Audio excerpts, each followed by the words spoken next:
বাবর আজমের হলোটা কি ভাই? ৮০টা ইনিংস হয়ে গেল, এখনও পর্যন্ত সেঞ্চুরির দেখা নাই। শেষ পর্যন্ত সনার জয়সূরিয়া এবং বিরাট কোহলির করা রেকর্ডগুলি ভেঙে দেবে নাকি ভাই? কারণ দেখুন, টানা আন্তর্জাতিক ক্রিকেটে সেঞ্চুরিলেস ইনিংস খেলেছে কিন্তু সনার জয়সূরিয়া ৮৮টা।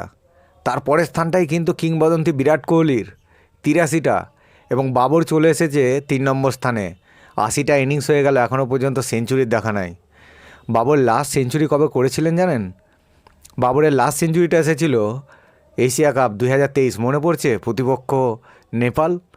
তারপর থেকে কিন্তু বাবরের ব্যাটে রানের খরা, সেঞ্চুরি আসছে না।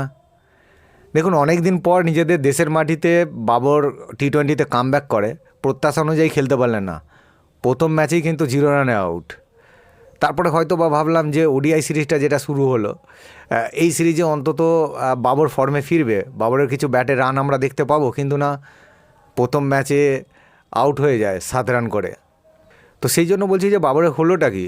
বাবর যে ফর্মে নেই সেটা কিন্তু আমরা বাবরের লাস্ট যদি 30টা ইনিংস দেখি, ওডিআই ইনিংস, তাহলেই কিন্তু পুরো জিনিসটা ক্লিয়ার হয়ে যায় যে বাবর এখনও পর্যন্ত, বাবরের যে পিক ফর্ম সেই ফর্মে কিন্তু নেই।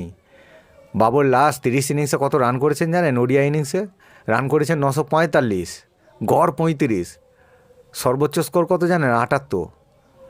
একটাও সেঞ্চুরি নয়। তো সেই জন্যই বললাম যে বাবরের হলো কি, ফর্মে আসতে পারবে তো, নাকি বিরাট কোহলি সনজ জয়সূরিয়াকে টপকে যাবে ভাই?